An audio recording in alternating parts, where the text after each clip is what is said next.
This is John Howell Essential Cuts, your daily rundown of the best from today's show on 890 WLS. Blockbuster news yesterday, of course. The plea agreement surrounding Hunter Biden's tax and gun violations being questioned by the judge really drove the news yesterday, as it should. It's time to really look at the case against him, and there's an awful lot to unpack, and I like to talk to people who have been there. That brings us to former FBI agent, current ABC crime and terrorism analyst, Brad Garrett, who joins us from the belly of the beast in D.C. Brad, thank you for your time this afternoon. You're welcome, John. Well, Hunter Biden taking money to represent foreign interests and failing to register with the DOJ, this seems familiar to me when I talked previously about Michael Flynn and or Paul Manafort. He's in that same category, isn't he? Well, I don't really know. Let's break it down this way. Americans, U.S. citizens that have business dealings with foreign governments, which, you know, a lot of people in the Trump organization, his sons, his daughter, have business dealings overseas with China, with Ukraine, fill in the blank. So perfectly normal, perfectly legal within bounds. But when you step into the arena, which you're, I think, suggesting is what's called to being a foreign agent. And a foreign agent is then when that country, let's just say China, says to you, we need the U.S. to change their policy on X. And so then you become their agent to try to convince the U.S. government through your contacts to change X. You're now a foreign agent, and that's where you get in trouble if you don't have permission to be a foreign agent, of which they may or may not give you, depending on what you're pushing. So, but Burisma is a private company in Ukraine, correct? Correct. Okay, so there's a little wiggle room on that for Hunter Biden. Well, and there's nothing in the law that would preclude him from being on a board in Ukraine. I think that's what you're talking about. Now, if there were shenanigans where he talks to the board and talks to people in the government and then goes to his, then his dad being the vice president and gets his dad involved, that's a different story. And I realize that is the story that seems to be out there in a number of people's minds. I'm only suggesting is I haven't seen any evidence to support that. Well, look, in this hyper-politicized age, obviously, put on one jersey, red or blue, get in your corner, and we come out and fight about it. When you muddy the waters first, you usually win. So as an investigator, Brad, how do you separate evidence from just the political allegations? So let's just, for example, take the House is talking about one particular source that's given them information that states that maybe there's more than one source, that they have information that, Biden has taken money and has tried to influence through his father things to be changed, the way the U.S. is handling X or Y with a particular country. And how you would go about breaking that down would be the following. You would pull all the emails, all the phone calls, and any movement of people from one place to the other that would be relevant during the time period that they're saying this is going on. That's one aspect. The other would be extensive, and I would guess that the FBI agents in the U.S. Attorney's Office in Delaware have literally interviewed multiple hundreds of people in this case. And through those interviews, and then corroborating what they say or don't say, you then can form the basis of, do you have a chargeable offense here? Or is this a guy who, by his own words, has been pretty troubled, that's got involved in probably not the most prudent business deals, but did he step over into the arena of being a foreign agent? Well, they haven't charged him. And it'll be interesting to see if the House can do any better as far as evidence is concerned. Yeah, well, to date, at least to my eyes, there's no evidence implicating, quote unquote, the big guy, but we shall see. Yesterday, the judge seemed hesitant because she didn't want to sign off if the investigation was going to continue. As I guess Weiss has pointed out, the investigation continues into Hunter Biden, except we want him to settle on the IRS, the tax evasion charges, and this gun charge. But she wasn't willing to do so. Do you think she did the right thing? I think so. I mean, she's a Trump-appointed judge, but everyone I've talked to about her saying she's very straightforward, honest, and thorough. And that's what you want from a judge. It doesn't matter whether they're Democrat, Republican, whatever their sort of left-right bent is. Do they follow the law, and do they intelligently interpret what's in front of them?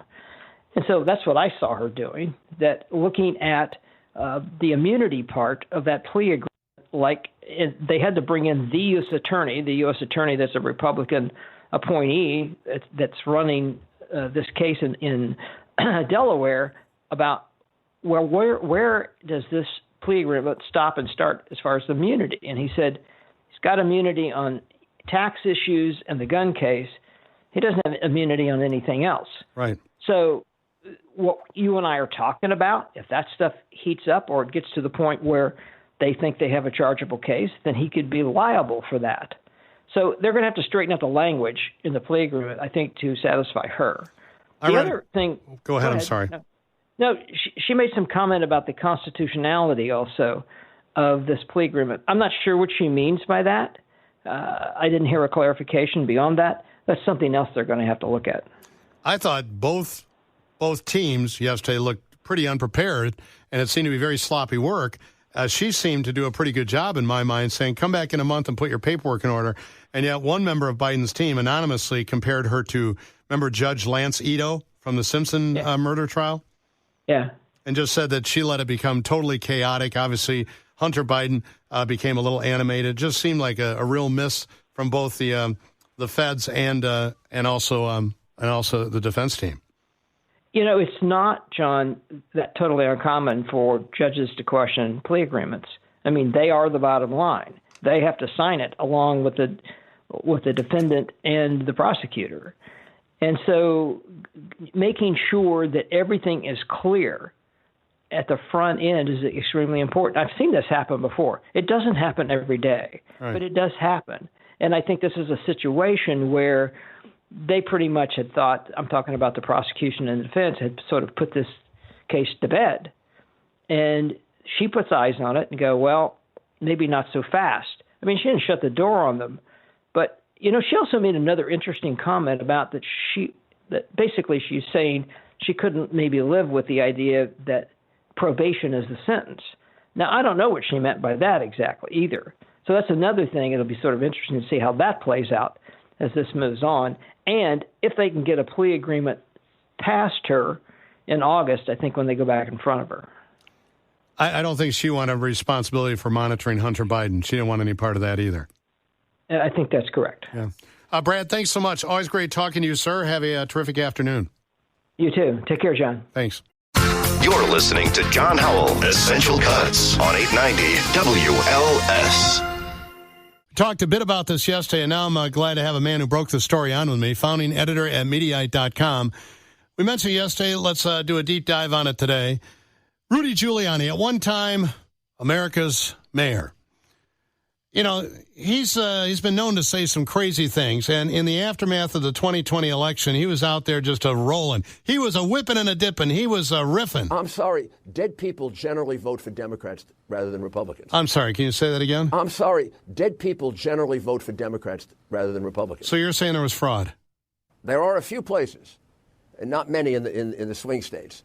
There are a few places where they've been notorious for stealing votes. Pennsylvania, Chicago. Sure, he went on to say about Detroit, and of course, also Georgia came into play.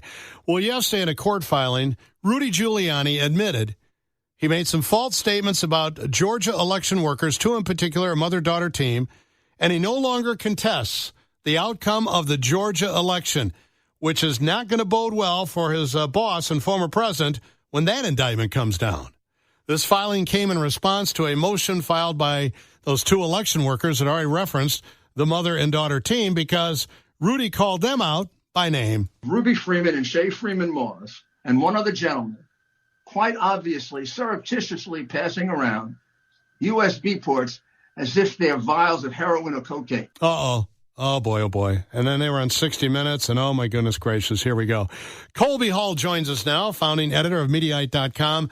Let's not use the word lie. Let's call it terminological inexactitudes. How much are these terminological inexactitudes potentially going to cost America's mayor, Rudy Giuliani? Well, I think it's going to cost him whatever little respect he has in the legal community And then at this point, the stories of Rudy are pretty tough. Like, I think he's used to have living a pretty nice lifestyle, and I wouldn't say he's broke, but I don't think he's able to sort of go to cigar bars and exclusive restaurants in Manhattan, Midtown Manhattan. So I think it will cost him his lifestyle and his dignity, which I think is long gone, given, his fall from grace over the last few years. It's really sort of a sad story, I think. I agree. Tell us, give my listeners a little background or a tutorial on the story of the mother-daughter, Ruby Freeman and Shay Moss. They have a case against Rudy. Why? Well, they were the two individuals that were alleged by Rudy Giuliani to have worked as election stealers, scammers. And it was promoted by Trump as well. Trump said it in phone calls that were recorded by Georgia election executives. But basically, he made up from whole cloth this idea that they were, pulling fake ballots out of from underneath tables, and that they were passing off a USB drive from one another, even going so far as to saying as though they were passing a vial of cocaine. And as it turns out, if anyone watched the 9/11, or not 9/11, but the January 6th hearings, these individuals were, their videotape testimony was shown, and it was just a ginger myth. But as a result of these lies, a lot of people believe Rudy Giuliani. He's America's mayor. He's long been respected. A lot of individuals took what he said at face value, and these two, election volunteers, who are a really important part of our democracy, ended up getting totally harassed to the degree that they had to have extra security. So as a result, they went through the legal process and said that Rudy had defamed them. And this document this court filing, effectively admits that what he said about these two was not true. And if I can quote Van Jones on CNN yesterday, Rudy Giuliani's defense basically was, yeah, I did it, so what? It's a legal filing that tries to basically say that he's not necessarily responsible, but yes, there may be merit to what they said. So all reasonable people saw that as, yep, he owns up to it. He basically made this from whole cloth. And it's not the first time he's done this. He's admitted this before, so we shouldn't be surprised. But is he going to use the defense like, look, I was an entertainer, I was on TV, I said this on some sort of cable program, and if the viewers are too stupid to realize that I'm doing this as a parody, then I'm still not guilty. Is that part of the defense? I don't know that he will be able to really make that defense, so I don't think that that's it. But, he has said in court filings before that, if you're on TV and you get in trouble, it's okay to throw a fake, is what he calls it. So, yeah. Those were his words, and throwing a fake was just a nice way of saying, just make stuff up. But, I don't think, First Amendment rights do cover are pretty broad. They're hard to prove. But, you can't just openly defame someone and cause injury to their livelihood, which is what he did. And what he said, and this wasn't on TV, this was in sort of one of these, they did all, right after the election, I don't know if you remember this, but, Giuliani and his minions did these kind of phony hearings in hotel ballrooms because they couldn't say these things in a court of law because they would be disbarred. But when it's just a show that kind of is made to look like a court hearing, you can say whatever you want. So a lot of people bought it because they trusted this guy and believed him to be true, when in fact, even Republican election officials in Georgia are coming out and saying, yeah, we've been saying this the whole time. He was lying, and there's no merit to it, and the elections weren't stolen at all. So Colby Hall from Mediaite, what's his next move? Your conjecture, just settle and get this behind him? I think he would do whatever he can. I think settling would be the best opportunity, but I don't know, can you get blood out of a stone? I don't know that there's a lot of wealth or resources that Rudy has at his avail at this point to settle. I think the smartest move that Giuliani could do right now would be to own up to it, to apologize, but I think he's too proud and has too much hubris to own the mistake and say, yeah, I was too loyal to my boss, Donald Trump, and was trying really hard to please him. So I think if he can get past his own hubris, he could probably settle this in a way that wouldn't cost him a lot. I don't know if his pride will allow that. So it'll be an interesting thing to follow to see how it evolves. Well, thank you for bringing us up to date. We'll follow you at Mediaite.com and see what Rudy winds up doing with this. Sounds good. Thank you, John. This is John Howell Essential Cuts on 890 WLS.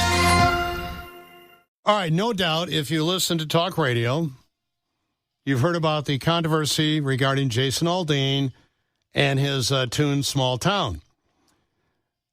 I played you some excerpts earlier. I've watched the video. By the way, the new news is they've taken about 7 to 8 seconds out of the video now. The record company says it was removed due to third-party copyright clearance issues. They took out, they removed featured clips from the Black Lives Matter protests, I think, in Atlanta. Yes, they were news clips showing a confrontation between police in Atlanta and Black Lives Matter demonstrators. So that's gone. The notoriety around Try That in a Small Town, that's the full title, Try That in a Small Town, boosted the popularity. It's number 2 on the Billboard Hot 100 list, and it's a big record for Jason Aldean. All right, now let me read the first couple paragraphs of my next guest piece, which was an op-ed sent to the Chicago Tribune.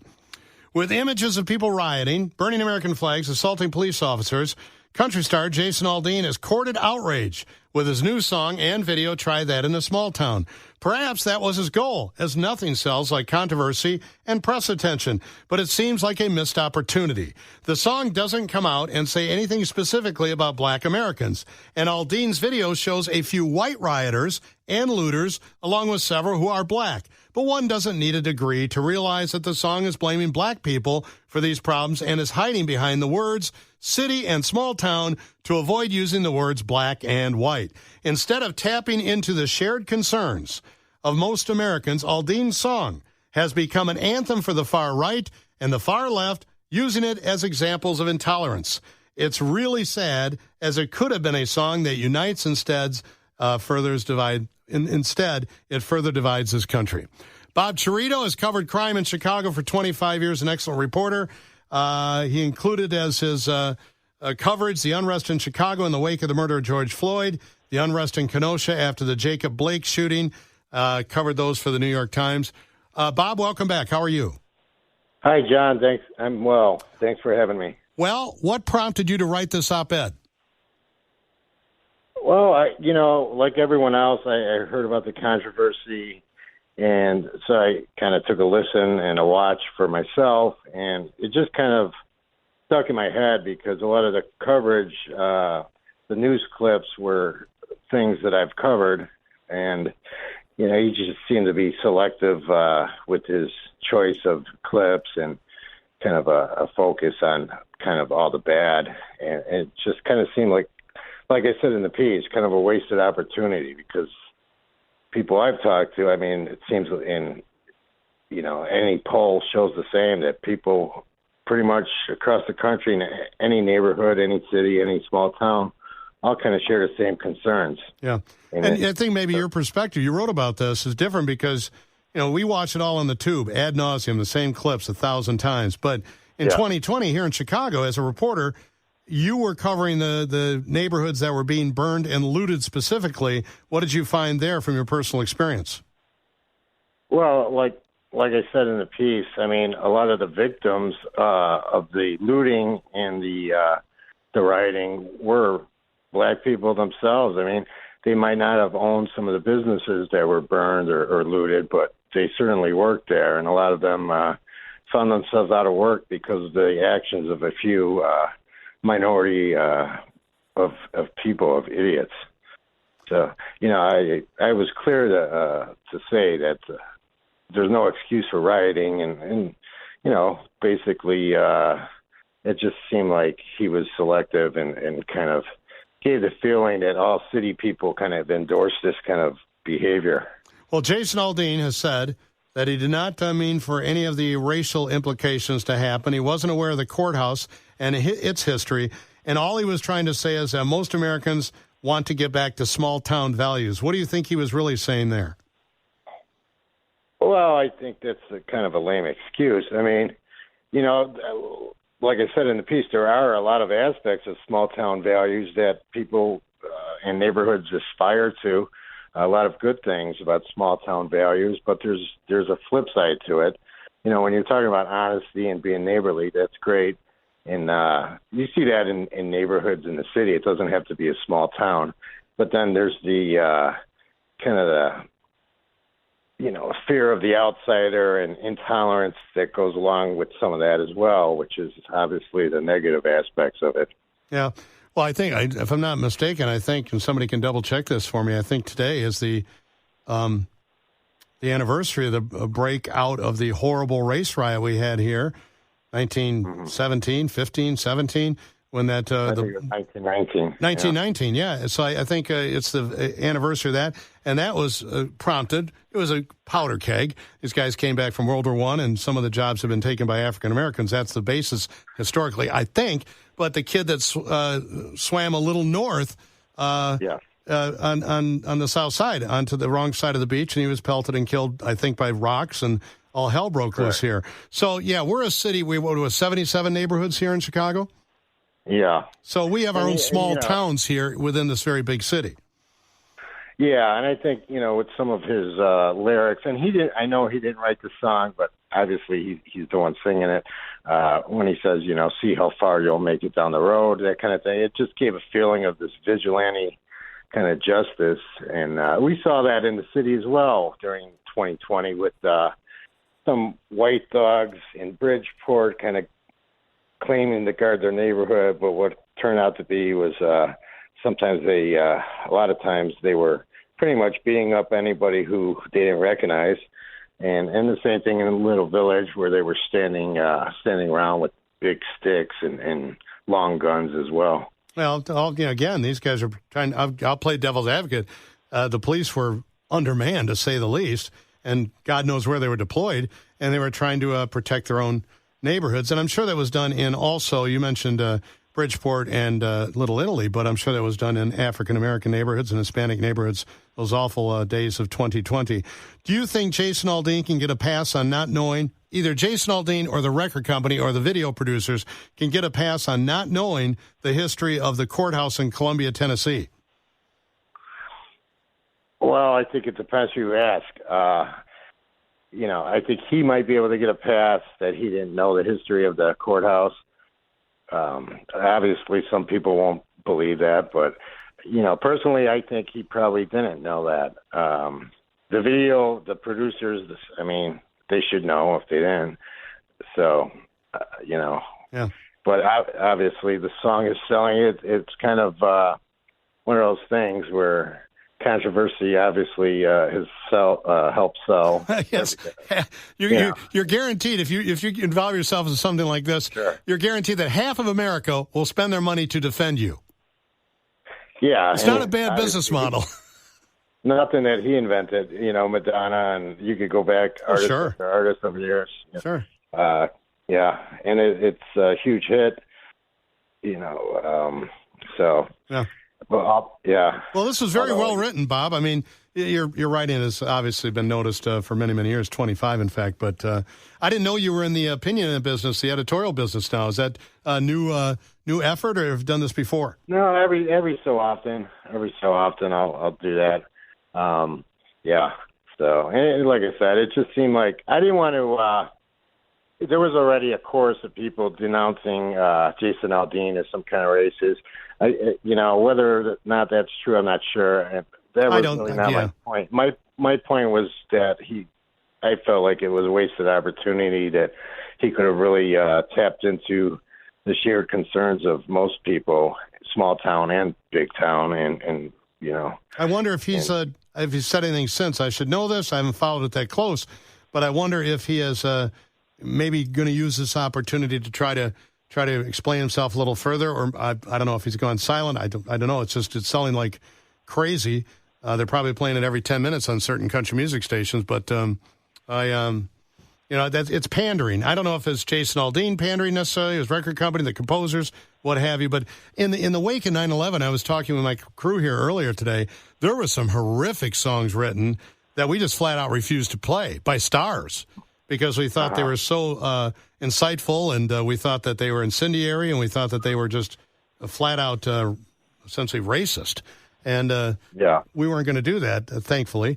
But a lot of people in radio don't have that type of control.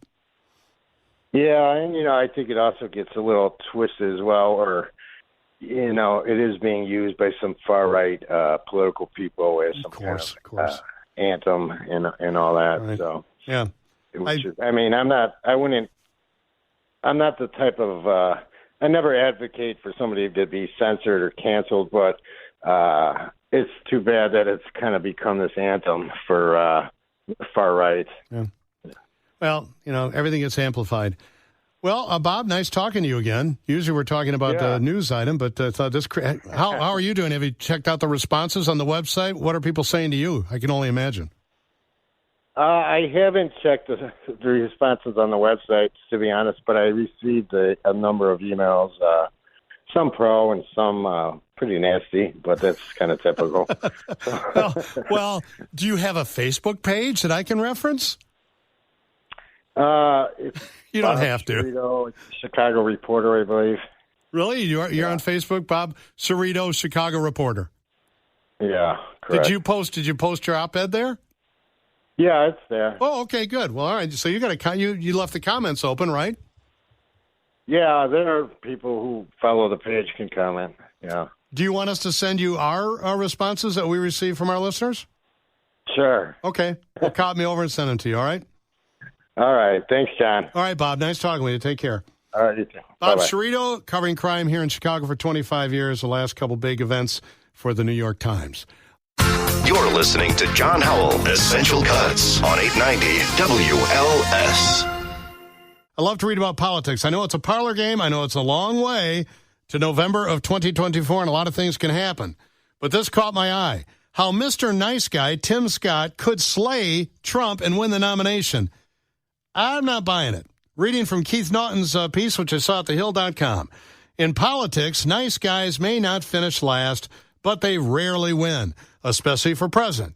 Tim Scott is giving it a try. This is the greatest nation on God's green earth. Today I'm thinking back to my grandfather, born in 1921 in Sally, South Carolina, in the Deep South. By the time he was in the third grade, he was forced out of school. His education was over, and he was forced to start picking cotton. But my grandfather lived long enough to watch his grandson pick out a seat in Congress. Very aspirational guy, very positive guy, glasses half full sort of guy. There's more that unites us than divides us sort of guy. He's playing a complex game, and as Keith writes, he's ready to drop the nice guy routine when conditions are absolutely right, and that's what his strategy looks like. Keith Naughton, opinion contributor for thehill.com, longtime political consultant out of Pennsylvania. He's in Delaware this afternoon in the belly of the beast. Well, if that is his strategy, how is it going to get done? I think he is trying to sort of fly under the radar and build up his positives and just sort of wait for maybe some type of Trump collapse. You know, the indictments keep coming for Trump. By January, he's probably going to be facing at least 100 charges. That's a lot to weigh on somebody. And if you're Tim Scott and he's got the lowest unfavorable ratings of anyone running on the Republican side, you know, you could present yourself as a pretty reasonable alternative to the other candidates. Is Scott running for vice presidency? And then if Trump gets the nomination and drops out before the convention, well, here we go. Yeah, I mean, he might be seeking, you know, this VP slot. I mean, a lot of people say they're running for president over the years, and they're really just sort of angling for the future, especially in the Republican side. It's hard to be a rookie and get the brass ring on the first shot. I think the problem for Scott with that strategy, and I think he does recognize this, is Trump is such a poison chalice, and he's so unpredictable. You'd almost, if you were asked to run, I think it would be a bad idea to get on the ticket with him. If he loses, he's going to be blaming you and everybody but himself. And who knows what he's going to do in the general election if he makes it that far. But as you kind of touched on, but let's flesh this out. If my country asked me to serve, how can I turn it down? Yeah, that's a challenge for him. I mean, I think on balance, he'd be better off staying away because it's too radioactive. And then you've got time to recover from it. But it's definitely damaging and pretty unprecedented to say no to being a vice presidential candidate. What is Scott's retail political talents? Have you watched him in action? From what I've seen, he seems to be pretty good. Yeah, I mean, I think he's just got a very friendly way about him. I mean, I think people just warm up to him. He's just got that kind of hard to define quality that makes someone attracted to him, that's very friendly, makes you open to him. He's very well spoken. I think he's very measured in what he has to say. He's sort of the exact opposite of a Hillary Clinton, if you can imagine that. So Tim Scott needs the Trump nod either as VP or as an heir apparent if Jack Smith takes Trump down. Yeah, I think so. I mean, for all of his work and all the positivity around him, he's averaging only 3%. So that puts him behind DeSantis, Pence, and even the new guy, Ramaswamy, the guy from absolutely nowhere. So he's got to find a way to vault over those folks. Usually you do that by going on the attack, but that's a challenge at this point. I think his easiest ticket is if he gets some type of nod from Trump. Is there anybody else declared or even undeclared that would be in a similar position as Tim Scott? I guess the closest might be Nikki Haley, but the senility test probably did her in, right? Yeah, and, that was not good on her part. I mean, I think it sounded good at the time, at least if she was angling for help from Trump in the future. And she also served in the administration. So I think Trump views her as a bit of a turncoat.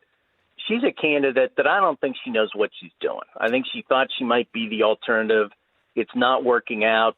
She kind of wants to play nice with Trump, but at the same time, she's trying to push herself forward. She's really in nowhere land right now. Keith Naughton is here, a longtime political consultant based in Pennsylvania. Whatever happened to Ron DeSantis? Is this just misstep after misstep after misstep? Zero charisma? What's the problem? I think he shows why, you have a hard time first time running for president, just like you have a hard time starting a rookie at quarterback. You get a lot of fumbles. He's on the big stage. It's been a challenge for him. I think he's trying to do too much. He's done enough as governor. He should be running on that and on some larger themes. And I think he's also trying to run in a national primary. Well, we don't vote as a nation. We vote state by state. And he needs to be more disciplined and more focused. And this curriculum thing is just an inexcusable gaffe on his part, Yeah, it seems like an unforced error, huh? Very, very much so. You've got to be on top of those things if you're governor, if you're an executive, and you want to take credit for all the things going on in your state. You're going to have to watch out for the potholes and patch them up as fast as you can. Keith Naughton is here, opinion contributor to thehill.com. Describe to us what an ungodly mess it would be if Trump departs during the election, the general election campaign, after securing the nomination.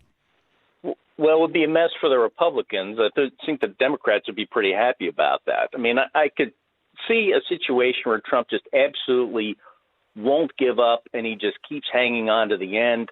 If he gets a conviction over the summer or early into the fall, he'll be on the ballot. There's a certain point where you can't take your name off the ballot. And then, what do you say? Are you going to vote for this guy and then he's going to quit and have his VP become president? I mean, it's totally uncharted territory. But in the end, it won't matter. It's too confusing. The voters will just take a pass on Trump and whoever is running mate is.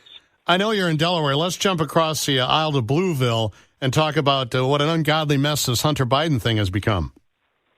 Well, you can't control what your kids do, apparently, because if Biden could, I think Hunter would probably be, climbing Mount Everest right now, taking a long route.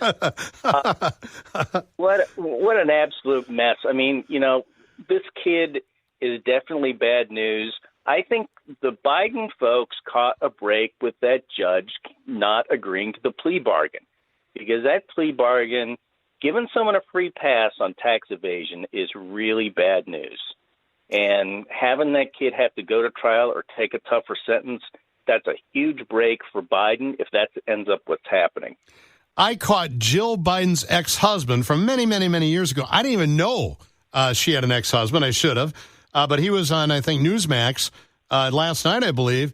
And he said he had 2 felony counts of tax evasion for $8,000.